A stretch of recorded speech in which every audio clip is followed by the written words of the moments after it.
নেত্রকোনা জেলার সীমান্তবর্তী এলাকা এই কলমাকান্দা উপজেলার সবচেয়ে আকর্ষণীয় এবং বিশেষ সৌন্দর্যের জিনিস হচ্ছে এই পাহাড়। এই পাহাড়টি কি চন্দ্রডিঙ্গা বা চন্দ্রডিঙ্গি নামে সকলের কাছে পরিচিত।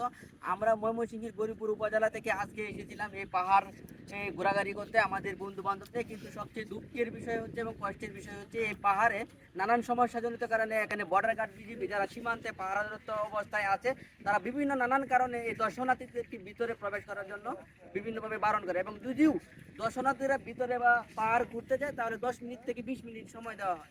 আমরা এই হরিপুর থেকে এই সীমান্তবর্তী এলাকা নেত্রকোনা এসে 10 থেকে 15 হাজার টাকার মতো খরচ হয়েছে 10 জনের, কিন্তু 10 মিনিট সময় ঘুরে আমাদের সেই টাকা কখনো উসুল হবে না, আপনাদেরও উসুল হবে না। সুতরাং আপনারা যারা কলমাকান্দা বা নেত্রকোনার সীমান্তবর্তী এলাকা কলমাকান্দার এই পাঁচগাঁও পাহাড়ে ভ্রমণে আসার চিন্তা ভাবনা করছেন, তারা এই চিন্তা ভাবনা বাদ দিয়ে অন্য কোনো জায়গায় ঘোরাঘুরির জন্য ভ্রমণ করার চিন্তা করেন।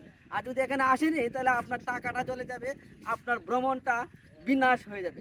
আমরা চাই আপনি আপনার অর্জিত টাকা ভালোভাবে ভালো জায়গায় ভ্রমণে ব্যয় করুন। আমরা যেহেতু এসে গেছি সেটা আমাদের ভুল, কিন্তু আমরা এই ভুল চাই না যে এই ভুল আপনারা করেন। আপনারা এইভাবে এসে কলমাকান্দায় 10 মিনিটে 10,000 টাকা উধাও হয়ে যাবে। সুতরাং যারা ভ্রমণ পিপাসু মানুষ আপনারা আপাতত কলমাকান্দা ভ্রমণ থেকে বিরত থাকুন। ধন্যবাদ।